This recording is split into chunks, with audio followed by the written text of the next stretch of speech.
नीचे का ट्रंक बनाती हैं। तो ये एक अपर ट्रंक हो गया, एक मिडिल ट्रंक हो गया, तीन। तो दो ऊपर की, दो प्लस वन प्लस ऐसे होता है। ठीक है, फिर आगे ये जाके हमारे हाथ की डिफरेंट डिफरेंट नर्व बनती हैं।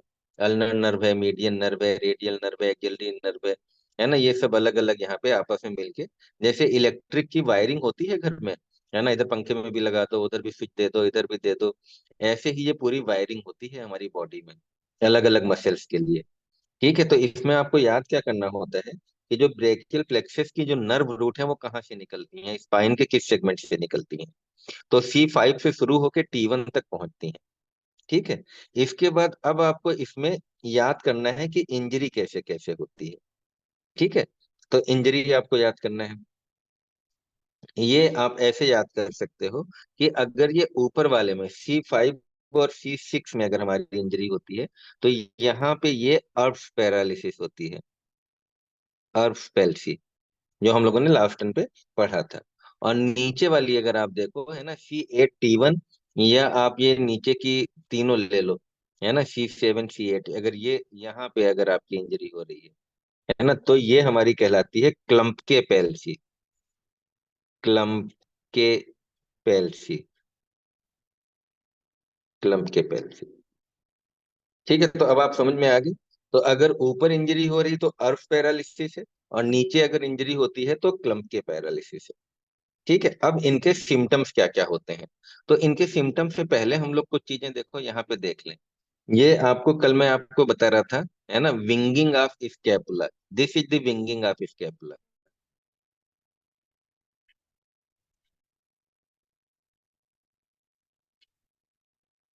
विंगिंग ऑफ स्कैपुला, ये आपको पता होना चाहिए ये क्या होता है। तो विंगिंग ऑफ स्कैपुला में क्या होता है कि हमारी स्कैपुला का जो बॉर्डर है ना, वो काफी बाहर निकल आता है ना, जो नॉर्मली अगर आप देखोगे तो ऐसा नहीं दिखता है।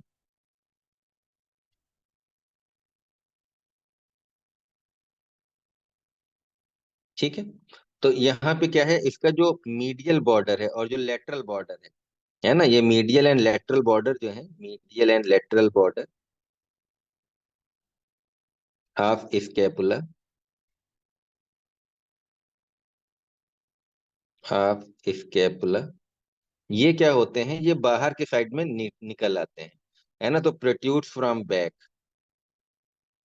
प्रोट्रूड्स फ्रॉम बैक, पीछे की साइड में निकल आते हैं, है ना, लाइक विंग्स, जैसे हमारे पंख निकल आते हैं, है ना, आपने पक्षियों में देखा है, ऐसे ही ये बाहर की साइड में ये बाहर निकल आते हैं। ठीक है, तो इसीलिए हम लोग इसको विंगिंग ऑफ स्कैपुला बोलते हैं, क्योंकि इसमें जो है मसल्स कमजोर हो जाती हैं, जो हमारी साइड की हैं, है ना, ये सिरेटस एंटीरियर वगैरह। तो उतना आप अभी फिलहाल इसको एनाटॉमी बस याद कर लो। तो what is the winging of scapula, scapula हमारा बाहर, यानी कि ये हड्डी अलग से दिखने लगती है।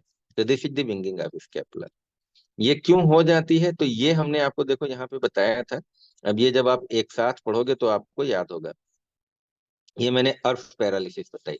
तो अर्फ पैरालिसिस अब आपको समझ में आया कैसे याद रखनी है ना। तो यहाँ पे फिर से देख लो, ये है आपकी, ये पांच आपको बनानी है मेनली, है ना। ये C5, C6, C7, C8 and T1। ऊपर की अगर ये दोनों हैं तो आपको क्या करना है, ये अर्ब से। और नीचे की अगर तीनों पे आते हैं तो ये क्लम्प के है। ठीक है, इसमें हमने क्या बताया था, देखो पहली लाइन यही थी कि fifth and sixth cervical roots हमारे क्या होते हैं, इन्वॉल्व हो जाते हैं। आर्म की इसमें हमने एक पोजीशन बताई थी, ये आप पोजीशन जब याद करोगे, इसको कई बार पढ़ोगे तो आपको समझ में आ जाएगा। और अपना हाथ ऐसे बनाओगे, है ना, ये हमारा अर्थ पैरालिसिस में वेटर टिप होता है, वेटर टिप। वेटर हमारा टिप कैसे लेता है, तो पीछे की साइड से हाथ मोड़ के लेता है। एडल्ट में अगर आप देखोगे तो आपको पता चल जाएगा, उसकी भी फोटो आप देख लेना वेटर टिप की, है ना। तो इसमें कैसे होता है, तो हमारा जो हाथ होता है ये चिपक जाता है, एडेक्टेड, एक्सटेंशन, ये सब मैंने आपको पढ़ाया था। और यहीं पे अगर आप देखोगे तो एक चीज क्या है, विंगिंग ऑफ स्कैपुला, ये मैंने अभी आपको बताया, विंगिंग ऑफ स्कैपुला क्या होता है। ठीक है, बाकी सारा मत याद करो, बहुत ज्यादा आपको जरूरत नहीं है फिलहाल, नहीं तो फिर इसमें टाइम सारा निकल जाएगा। अभी बेसिकली है कि आपको हर बीमारी के बारे में एक एक दो दो लाइनें पता हो आपको। ठीक है, जो जितनी आसानी से हो सकती है। ये देखो, ये अगर ह्यूमन बॉडी में हम लोग रखते हैं तो ये कुछ इस तरीके से दिखाई देता है। यहाँ से ऊपर से एक नर्व रूट C5 की निकल रही, यहाँ से C6 की निकल रही, C7, C8 और T1 इस टाइप से निकलती है। और ये ऐसे हमारी बॉडी में जाल बनता है। ठीक है, ये ऐसी बॉडी में जाल बनता है, और ये नीचे फिर आके ये हमारी डिफरेंट डिफरेंट नर्व्स बन जाती हैं हमारी बॉडी। तो ये आपको अंदाजा लग गया होगा कि कैसे होता है, राइट। ये सिर्फ मैं आपको समझा रहा हूँ, आपको थोड़ा थोड़ा सा देखना है। तो अब आप आ जाओ क्लम्प के पैरालिसिस में। ठीक है, ये कौन सी हो गई, क्लम्प के पैरालिसिस ये है।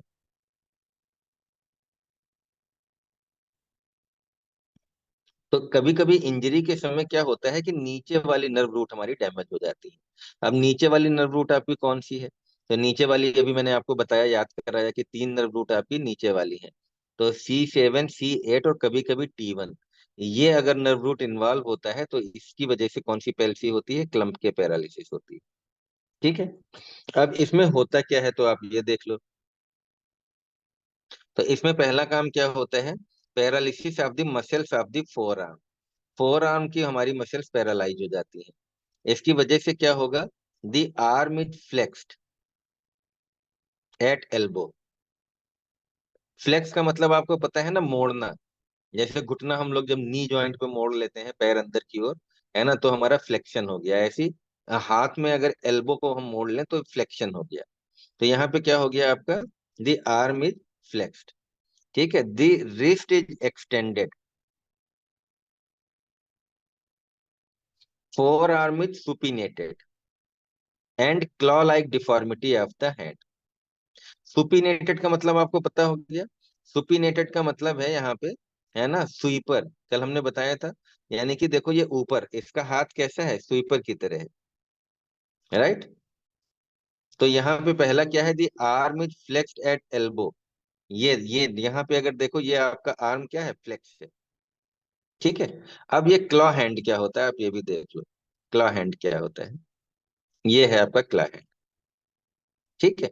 तो क्लॉ हैंड्स का मतलब क्या होता है कि यहाँ पे द क्ला मीन्स, क्ला का मतलब आप समझते हो ना। क्ला का मतलब होता है जैसे किसी पक्षी का पैर या उसका पिंजड़ा, जो क्या बोलेंगे, खुर बोलते हैं ना, जो उसका पैर होता है। तो पक्षियों के पैर आपने देखे होंगे, या जानवरों के, कुछ जानवरों के पैर देखे होंगे आपने, राइट।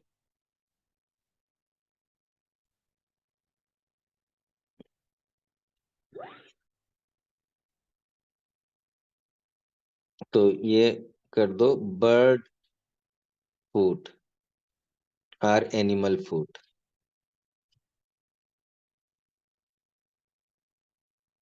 ठीक है, तो किसी बर्ड या एनिमल, तो आप देखो इसी टाइप का उसका क्या होता है, इसी टाइप से एनिमल्स के फूट होते हैं। तो क्ला हैंड में कैसे होता है, आप यहाँ पे ये देख लो। पहला है hyper extension at the metacarpophalangeal joint. ठीक है, ये आपको पता होना चाहिए। अब यहाँ पे अगर आप थोड़ी सी एनाटॉमी देखोगे तो यहाँ पे आपकी 8 कार्पल बोन होती हैं, राइट। यहाँ पे आपकी, ये आपको अगर याद हो, तो यहाँ पे ये चार एक लाइन में, चार एक लाइन में, इनको हम लोग क्या बोलते थे, कार्पल बोन। याद होगा आपको। और फिर ये यहाँ पे जो लंबी लंबी चार बोन है ना, और ये इनको क्या बोलते हैं, मेटाकार्पल। ठीक है, और फिर ये जो तीन है हमारी, एक दो और तीन, ये क्या है, फेलेंजेज। ठीक है। तो अब यहाँ पे समझ में आया। तो hyper extension of metacarpophalangeal joint, यानी कि जहां पे अगर आप देखो ना, जो घूसा हम लोग बनाते हैं, ये है मेटाकार्पोफेलेंजियल जॉइंट, ये वाला एरिया है। तो ये आपका हाइपर एक्सटेंशन। ठीक है, ये पीछे की साइड में उंगलियां देखो, ये हमारा क्या है, मूवमेंट। ये पीछे के साइड में मूवमेंट है। तो हाइपर एक्सटेंशन इसको बोलेंगे। तो ये वाला जो जॉइंट है, अगर अंदर मुट्ठी बना लेंगे तो क्या होगा, फ्लेक्शन हो जाएगा। और हमने बाहर की साइड में कर लिया तो क्या हो गया, हाइपर एक्सटेंशन हो गया। ठीक है। Flexion at proximal and distal interphalangeal joint, ये अब आप देख लो। येलो से बना देता हूँ। तो proximal and distal interphalangeal joint, ये फेलेंजियल है हमारे। तो ये वाला जो दो लास्ट के जो फेलेंजेस हैं, ये नहीं दिखेगा, तो ये आप क्या करो, ये ये डिस्टल इंटरफेरेंजियल जॉइंट है। और ये वाला जो पास में है वो प्रॉक्सिमल इंटरफेरेंजियल जॉइंट है। ठीक है, ये सब आपने एनाटॉमी में पढ़ा होगा। तो जो हमारा पास में है वो प्रॉक्सिमल, और जो दूर है वो डिस्टल। ठीक है। तो यहाँ पे क्या है कि ये flexion at the proximal interphalangeal. ठीक है, ये 2 नंबर है। ठीक है। और तीसरा डिस्टल इंटरफेरेंजियल, ये 3 नंबर है। तो अब आप इसकी थोड़ी प्रैक्टिस कर लेना, मैं पूछूंगा, है ना, आप ये देख लो कि आपके हाथों का मूवमेंट कैसा है ना, और तब आप इसको समझ पाओगे। तो this is the claw hand. ठीक है। और यहाँ पे क्या होता है क्लॉ हैंड में, है ना, ये कई बार इस टाइप से wasting of four arm muscles होती हैं। तो ये हमारा इस टाइप से झुक सकता है हाथ। ठीक है। अब आप समझ में आ गया। तो विंगिंग ऑफ स्केपुला बता दिया, क्लम्प पे एलसी बता दी, क्ला हैंड क्या होता है। एक ये देख लो, यहाँ पे क्या हो रहा है, ये भी आप समझ लो। यहाँ पे ये देखो, ये आंख में जो अपर आईलिड है इस बच्चे की, एक आंख तो नॉर्मल है, पूरी खुली हुई है। और दूसरी तरफ अगर आप देखो तो आपकी आंख जो है, ये अपर आईलिड, ये थोड़ी सी आंख में कवर नहीं कर पा रही है। तो यहाँ पे क्या चक्कर है, इसको हम लोग बोल सकते हैं, ठीक है, ड्रूपिंग ओवर आई। तो अपर आईलिड,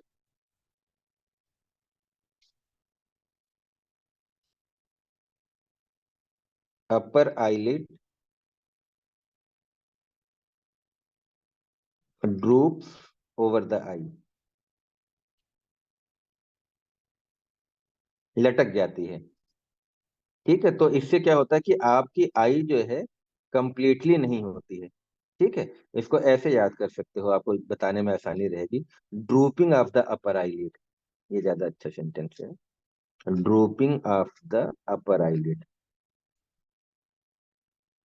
नीचे तो होगी नहीं ड्रूपिंग, है ना, तो ऊपर वाले की ही होती है। इसको हम लोग क्या बोलते हैं, टोसिस। ये क्या है, टोसिस। तो ये सब आप पहचानना सीख लो, टोसिस क्या है, विंगिंग क्या है, क्लॉ हैंड क्या है ना, तभी आप जो है उनके मतलब समझ पाओगे। तो ये क्या हो गई, आपकी टोसिस हो गई, राइट। तो अब क्लम के पैरालिसिस में क्या होता है कि क्लम के पैरालिसिस में कई बार आंख ऐसे भी हो जाती है। और ये स्पेशली तब होता है जब आपका T1 का इन्वॉल्वमेंट होता है, T1, फर्स्ट थोरेसिक, T1। तो फर्स्ट थोरेसिक अगर आपका होगा तो ये चांसेस है। ठीक है। तो अब आप फिर से देख लो, यहाँ पे समझ में आएगा। फर्स्ट थोरेसिक नर्व का इन्वॉल्वमेंट, फर्स्ट थोरेसिक नर्व का जब इन्वॉल्वमेंट होता है तो आपको यहाँ 2-3 बातें याद रखनी है। क्योंकि फर्स्ट थोरेसिक नर्व कहीं ना कहीं सिंपैथेटिक नर्व के साथ में इन्वॉल्व हो जाती है। ठीक है। तो एक तो सिंपैथेटिक नर्व का इन्वॉल्वमेंट होगा, सिंपैथेटिक नर्व के इन्वॉल्वमेंट की वजह से, है ना, यहाँ पे एक सिंड्रोम हो जाता है जिसको हम लोग बोलते हैं हॉर्नर सिंड्रोम। तो इसका भी नाम आपको याद करना, हॉर्नर सिंड्रोम। हॉर्नर सिंड्रोम में होता क्या है, होमोलेटरल टोसिस, है ना, जिधर की हमारी नर्व इन्वॉल्व होगी उधर की ड्रूपिंग ऑफ आईलिड हो जाएगी। दूसरा क्या होगा, प्यूपिल स्मॉल हो जाएगी, है ना, प्यूपिल हमारी कॉन्स्ट्रिक्टेड हो जाएगी। तो ये 2 चीजें हैं। इसको आप ऐसे यहाँ पे मैं अलग से लिख दूं तो आपको और अच्छा लगेगा। तो अगर हम आपसे पूछें कि what is the Horner syndrome, Horner syndrome, ये याद करने का तरीका मैं आपको बता रहा हूँ, उल्टा चलेंगे हम लोग। तो हॉर्नर सिंड्रोम, तो इसमें पहला क्या हो गया, T1 इंजर्ड, जिसकी वजह से सिंपैथेटिक नर्व इन्वॉल्वमेंट।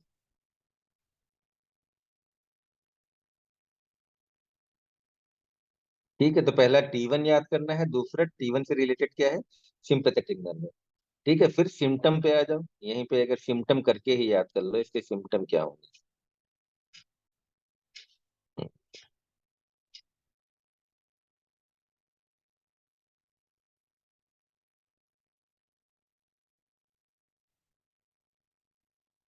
तो सिम्टम्स क्या हो गए, तो एक हो गई आपकी टोसिस, दूसरा प्यूपिल कॉन्स्ट्रिक्टेड,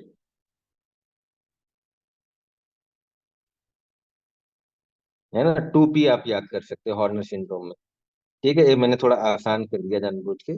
तो यहाँ पे टोसिस, है ना, दूसरा प्यूपिल कॉन्स्ट्रिक्टेड यानी कि स्मॉल प्यूपिल। प्यूपिल मैं आपको बता चुका हूँ, प्यूपिल क्या होता है, छेद को बोलते हैं, जो आंख के अंदर, है ना, यहाँ पे जो ये छोटा सा छेद होता है जिससे अंदर की वो लाइट जाती है, ये आपके दोनों जो एपर्चर हैं, जो होल हैं, इनको हम लोग बोलते हैं प्यूपिल। ठीक है, होल को बोलते हैं, ये भी हम आपको बता चुके हैं। इसी से लाइट हमारी अंदर रेटिना में जाती है। तो अब समझ में आ गया। तो क्लमके पैरालिसिस क्या होती है? क्लमके पैरालिसिस हमारा मेनली 7 और 8 के इन्वॉल्वमेंट की वजह से हो जाता है। कभी कभी T1 भी इन्वॉल्व हो जाता है। अगर T1 हमारा इन्वॉल्व हो जाएगा तो हॉर्नर सिंड्रोम हो जाएगा। हॉर्नर सिंड्रोम होगा तो क्या होगा, हमारा क्लॉ हैंड हो जाता है ना, क्ला लाइक डिफॉर्मिटी हो जाती है। और हॉर्नर सिंड्रोम में क्या होता है, टोसिस और हमारा प्यूपिल कॉन्स्ट्रिक्टेड हो जाती है। ठीक है। अब आप देखो, अभी हम ट्रीटमेंट वगैरह की बात नहीं कर रहे हैं, है ना, वो हम लोग बाद में बात करेंगे, क्योंकि अभी मैं ये चाह रहा हूँ कि पहले आप बीमारियों के बारे में एक दो दो लाइन समझ लो। और यहाँ पे एक अच्छी बात देखो आपको क्या मिल गई, फुल रिकवरी टेक्स वीक्स और इवन मंथ। ठीक है, तो हमारा कई बार फुल रिकवरी होने के चांस होते हैं। राइट। अब आप देखो आगे क्या होता है, डिसलोकेशन।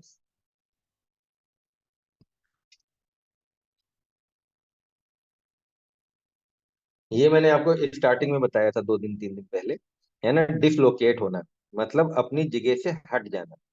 तो जैसे हमारा ह्यूमरस है, ग्लूनाइड कैविटी में फिट है ना, उधर नीचे फीमर है ना, फीमर वहां पे एसिटेबुलम में फिट है।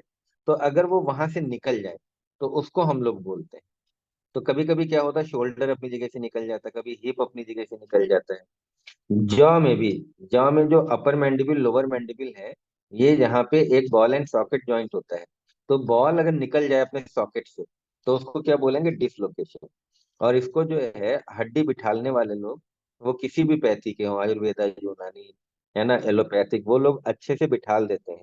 और कई बार गांव में भी लोग जानते होते हैं तो आराम से वो लोग हड्डी को बिठाल देते हैं। ठीक है, तो ये आपको पता करना होगा, ये आपको याद रखना होगा। तो जहां जहां पे बॉल एंड सॉकेट जॉइंट्स हैं वहां पे डिसलोकेशन हो जाते हैं। तीन आप याद रख सकते हो, एक तो हाथों का, एक पैरों का, और दूसरा जबड़े में। जबड़े में टेम्पोरो मैंडिबुलर जॉइंट्स होते हैं वहां पे, है ना, वहां पे डिसलोकेशन हो सकता है। कभी कभी वर्टिब्रा में आपस में डिसलोकेशन हो जाता है, जैसे C5 और C6 के बीच में हो सकता है। ठीक है, तो ये जब बच्चा पैदा हुआ तो पता चला उसका हाथ उतरा हुआ है, उसको बोलते हैं हाथ उतर गया, क्योंकि डिसलोकेशन के बाद वो लटक जाता है। ठीक है, तो ये आपको पता होना चाहिए। तो जब बच्चा पैदा होता है तो ये सब चीजें आपको देखनी पड़ेगी। ठीक है। इसी तरीके से अगर आप देखो तो फ्रैक्चर की बहुत संभावनाएं है ना, फ्रैक्चर्स की। अब फ्रैक्चर कहाँ कहाँ हो सकते हैं, तो स्कल में हो सकते हैं। स्कल में आपको पता है क्यों हो जाते हैं, क्योंकि हमने बताया था कि फोर्सेप, अगर आपने फोर्सेप गलत लगाया है, गलत जगह पे लगाया है, ज्यादा दबा दिया है, क्योंकि डिलीवरी जब नहीं होती है तो हम लोग इंस्ट्रूमेंट की हेल्प लेते हैं, और ये जब फोर्सेप लगा के डिलीवरी कराते हैं तो स्कल में फ्रैक्चर हो सकता है। फिर मैंने आपको ये दो चीजें बताई थी कि क्या हो सकता है, सिफेल हिमेटोमा, याद आया, है ना, कि इसकी वजह से आपका अंदर ब्लीडिंग भी हो सकती है, या एक्स्ट्रा ड्यूरल हेमेटोमा हो सकते हैं, सब ड्यूरल हेमरेज हो सकते हैं। ठीक है, तो ड्यूरामेटर के अंदर, ड्यूरामेटर के बाहर, या, है ना, सिफेल हिमेटोमा, ये सब कई तरीके की छोटी छोटी अलग अलग चीजें हैं, है ना, थोड़ा थोड़ा सा फर्क है। फिलहाल आप अभी इतना याद कर लो कि ये सब संभावनाएं बनती हैं। ठीक है। इसी तरीके से अगर आप देखो, है ना, तो फ्रैक्चर ऑफ स्पाइन भी हो सकता है, स्पाइन में फ्रैक्चर हो जाता है। ठीक है, तो ये भी संभावना है। इसके अलावा देखो, लॉन्ग बोन्स में, है ना, इसमें भी हो सकता है, ह्यूमरस है, क्लेविकल है, फीमर है। ठीक है। खास तौर से जब ब्रीच डिलीवरी होती है, ब्रीच वाला हमने बताया था आपको, जब बटक्स पहले आते हैं तो ब्रीच बोलते हैं, तो उसमें डिलीवरी के समय फ्रैक्चर होने के चांस होते हैं। है ना, नॉर्मल डिलीवरी में फ्रैक्चर होने के चांस बहुत बहुत बहुत कम होते हैं, लेकिन ब्रीच डिलीवरी में, है ना, चांसेस होते हैं। ठीक है। फिर abrasion and inside wound. Abrasion मैंने बताया था कि कहीं पे क्या होता है ना, जैसे रगड़ लग जाना, मान लो किसी नुकीली चीज से खुरच जाता है, तो जब फोर्सअप करते हैं तो वहां पे स्किन में एब्रेजन हो सकते हैं, घाव हो सकते हैं। है ना। और इंसाइज वुंड हम लोग बोलते हैं जब कट लगाते हैं, तो सिजेरियन सेक्शन के समय कट लगाते हैं या एपिजियोटमी करते हैं। है ना, एपिजियोटमी आपको बताया कि कई बार डिलीवरी करने के लिए, है ना, वेजाइना में हम लोग कट लगा देते हैं, उसको बोलते हैं एपिजियोटमी। तो ये हमारी कैसी इंजरी है, इनसाइड वुंड, क्योंकि आप क्या कर रहे हो, आप बहुत प्रॉपर तरीके से उसको कट लगा रहे हो, ब्लेड से कट लगा रहे हो। ठीक है। सिजेरियन सेक्शन है, सिजेरियन सेक्शन में आप क्या करोगे, जो स्कैल्पल होता है उससे करते हो, राइट। तो ये बातें भी समझ में आ गई होंगी।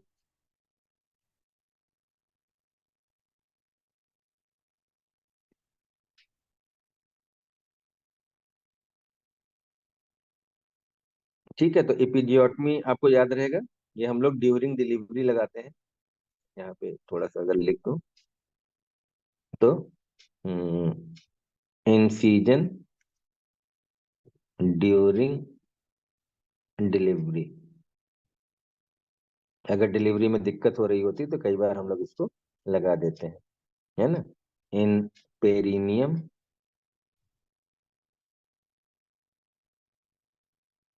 And posterior vaginal wall. ठीक है, ये भी समझ में आ गया होगा। इसके बाद देखो, है ना, आपको कभी कभी ब्रेन में हेमरेज हो जाते हैं, इंटरक्रेनियल हेमरेज। तो ब्रेन में आपके हेमरेज हो सकते हैं, इंटरक्रेनियल हेमरेज। ठीक है, यहाँ पे क्या क्या हो सकता है, तो खास तौर से एनॉक्सिया ड्यू टू ट्रॉमा और प्राइमरी हेमरेजिक डिजीज। अगर जो है डिलीवरी के समय कुछ ऐसी दिक्कत हो गई कि फीटस को ऑक्सीजन ना मिले, एनॉक्सिया हो जाए, तो आपके इंट्राक्रेनियल हेमरेज के चांस है। या कुछ उसको हेमरेजिक डिजीज, यानी कि जैसे कोई ऐसी बीमारी जिसमें ब्लीडिंग हो जाती है, जैसे हीमोफीलिया। अब हीमोफीलिया है तो आपके इंट्राक्रेनियल हेमरेज हो सकते हैं, ब्रेन में हेमरेज हो सकते हैं। ठीक है। अब ब्रेन में हेमरेज किसी भी टाइप का हो सकता है, जितने टाइप की भी आप सोच सकते हो, है ना, एपिड्यूरल, सब ड्यूरल, सब एरेक्नॉइड, पेरेनकाइमल यानी कि ब्रेन के पेरेनकाइमा में, इंट्रा वेंट्रिकुलर। ये समझ में आया, वेंट्रिकुलर आपको याद आया, वेंट्रिकल हमने बताया था, lateral ventricle, third ventricle, fourth ventricle, उसके अंदर ब्लीडिंग हो जाए। पेरी वेंट्रिकुलर, वेंट्रिकल के चारों तरफ हो जाए। तो जितने भी टाइप के आप हेमरेज सोच सकते हो ब्रेन में, सब जगह, सब ड्यूरल, एक्स्ट्रा ड्यूरल, इक्विड्यूरल, है ना, और ventricle, extra ventricle, intra ventricle, तो जितने भी हेमरेज हैं सब तरीके के संभव है। और इसी तरीके से स्कल इंजरी यानी कि स्कल फ्रैक्चर, तो स्कल में, है ना, क्योंकि ये अभी ऊपर भी हम लोगों ने पढ़ा था कि अगर फ्रैक्चर वगैरह है तो वहां पे पॉसिबिलिटी है। कभी कभी ऐसा भी होता है कि विसरल ऑर्गन की भी हमारी इंजरी हो जाती है। तो यहीं पे मैं आपको बता दूं 10 नंबर, है ना, विसरल और विसरल इंजरी, विसरल ऑर्गन। अब अगर आपके विसरल ऑर्गन का इन्वॉल्वमेंट हो जाए, है ना, तो कई बार जो है लीवर है, किडनी है, क्योंकि कहीं भी आपने टेढ़ा मेढ़ा करा, उल्टा सीधा करा, है ना, लंग्स है एटसेट्रा, में भी इंजर्ड। तो डिलीवरी के समय कई बार ये भी चांस होता है। ठीक है। और स्पेशली जो है, जो नॉर्मल डिलीवरी से अलग कोई डिलीवरी हो, जैसे ब्रीच डिलीवरी हमने बताई, उन सब में ये सब संभावनाएं होती हैं, राइट। तो आई थिंक कि आप लोग समझ पाए होंगे ये सब कि कौन कौन सी इंजरीज है। तो एक बार जो है, अर्ब पैल्सी और क्लम्पके पैल्सी, इन दोनों के नाम लिख लो यार आप लोग कम से कम एक बार, जिससे कि आपको कुछ तो समझ में आए। तो दोनों लोग नाम लिखो पहले, दोनों चीजों को। पंजा, बिल्कुल जय कुमार ने सही बताया, पंजा। हाथ हमारे पंजे जैसे हो जाते हैं।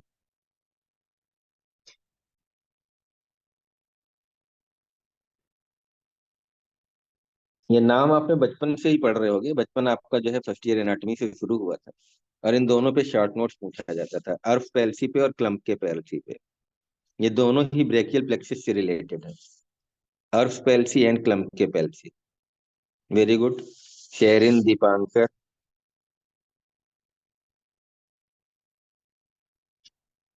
ठीक है। तो कभी कभी क्या होती है, हमारी आंखें पूरी बंद नहीं होती हैं, और क्या होता है कि जो ऊपर की अपर आईलिड है वो आधी लटक जाती है। आधी या ज्यादा, उसको क्या बोलते हैं, जल्दी से बताओ। टोसिस। टोसिस। टोसिस। ठीक है, तो ये आपको पता होना चाहिए। स्कैपुला के अगर बॉर्डर दिखने लगे, है ना, बाहर की साइड में बॉर्डर दिखने लगे, तो उसको क्या बोलते हैं, तो उस कंडीशन को क्या बोलते हैं? Winging of scapula. Winging of scapula. ठीक है, तो विंगिंग ऑफ स्कैपुला। ठीक है, तो ये मैंने आपको जो फोटोग्राफ दिखाई थी इस तरीके से हो गई। अब आप बताओ, अच्छा, जब आप मुट्ठी बांधते हो, मुट्ठी बांधते हो, है ना, मुट्ठी सब लोग बांधते हैं ना मारने के लिए, तो आपका जो प्रॉक्सिमल इंटरफेरेंजियल जॉइंट है, पीआईपी और डीआईपी, ये फ्लेक्शन में होंगे या एक्सटेंशन में होंगे?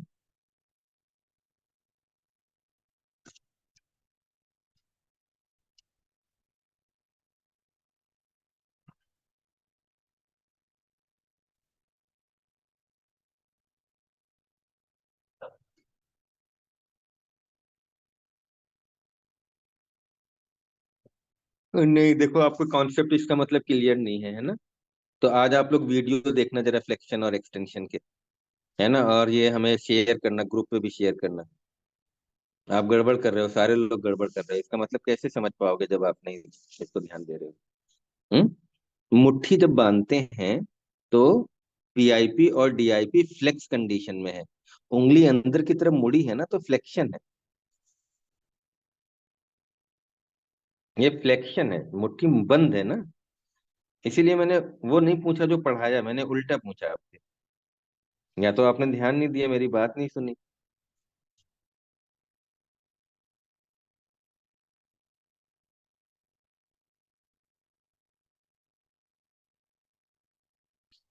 कंफ्यूज हो गए ना। हाँ, तो मुट्ठी अगर बंद करा है तो हमारा फ्लेक्शन है, और अगर आप हाथ एकदम ओपन कर ले, उंगलियां एकदम सीधे कर दें, तो आपका वो एक्सटेंशन होगा। तो फ्लेक्शन और एक्सटेंशन आपको पता होना चाहिए भाई। एक दो लोगों ने बताया, हाँ, एक दो लोगों ने सही बताया। बिल्कुल, एक दो लोगों ने सही बताया। अच्छा, मान लो आप जो है जमीन पे बैठ जाते हो, है ना, हमारे यहाँ बोलते हैं, आप लोगों के यहाँ पता नहीं क्या बोलते हैं, उटकुरुआ बोलते हैं, उकड़ू बन के बैठ जाना, है ना, जैसे जब हम लोग इंडियन सीट में टॉयलेट करने जाते हैं। तो आपको बताना है कि वहां पे नी जॉइंट में क्या होता है उस कंडीशन में, फ्लेक्शन होता है या एक्सटेंशन होता है? नी जॉइंट में क्या होता है, फ्लेक्शन या एक्सटेंशन?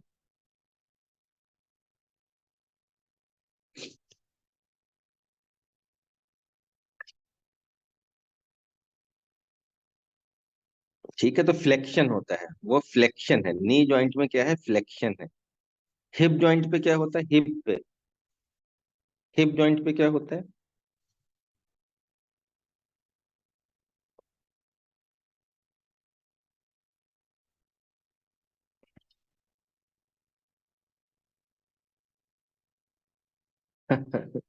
आप लोग कंफ्यूज हो सब लोग, है ना। एग्जैक्टली किसी को हमें लग रहा है ये, या तो एनाटमी आपने अच्छे से पढ़ी नहीं है। तो भाई इसको देख लेना है ना, अभी आप लोग इसको अच्छे से पढ़ो, फ्लेक्शन एक्सटेंशन के सारे वीडियो देख लो, क्योंकि अगर ये नहीं देखोगे तो आपको समझ में नहीं आएगा, आप बहुत परेशान रहोगे। मैं फिर आपको कल पढ़ाता हूँ, इसको कैसे पढ़ाया जाएगा ये भी मुझे देखना पड़ेगा, एनाटमी कैसे पढ़ानी पड़ेगी। लेकिन ये आप लोग यूट्यूब पे देखोगे तो वहां बहुत अच्छे से कहीं ना कहीं किसी ने पढ़ा रखा होगा। तो फ्लेक्शन एक्सटेंशन की आप वीडियो देखोगे तो सारे जॉइंट के पता चल जाएंगे। और अगर हम लोग इंडियन सीट में जब टॉयलेट करने के लिए बैठते हैं, तो उस समय नी जॉइंट भी फ्लेक्शन पे होता है और हिप जॉइंट भी फ्लेक्शन पे होता है। दो सरफेस अगर पास आ रही हैं तो फ्लेक्शन हो गया, दो सरफेस अगर दूर जा रही हैं तो एक्सटेंशन हो गया। तो जब आप बैठते हो तो आपका पेट वाली मसल और आपकी जो है जो थाई वाली है वो चिपक जाती हैं आपस में, तो क्या हो गया, फ्लेक्शन हो गया। ठीक है।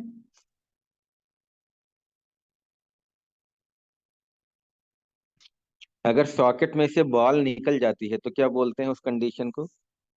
आपका हाथ उतर जाता है ना, हाथ, उसको क्या बोलते हैं, डिसलोकेशन। ये सिंपल सिंपल से वर्ड हैं, आप याद रखो। ठीक है। डिसलोकेशन,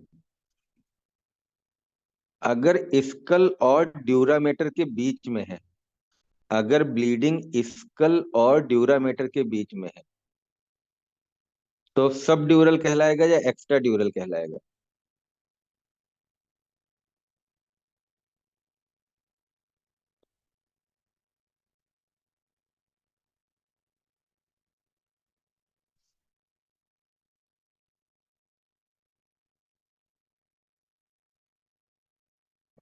देखो ये भी तुम लोग गड़बड़ कर रहे हो, है ना। सब लोग जब एक ही चीज नहीं बता रहे हो तो फिर कैसे समझ पाओगे?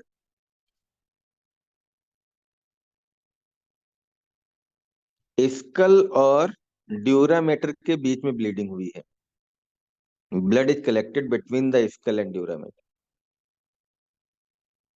तो एक्स्ट्रा ड्यूरल हो गया, है ना।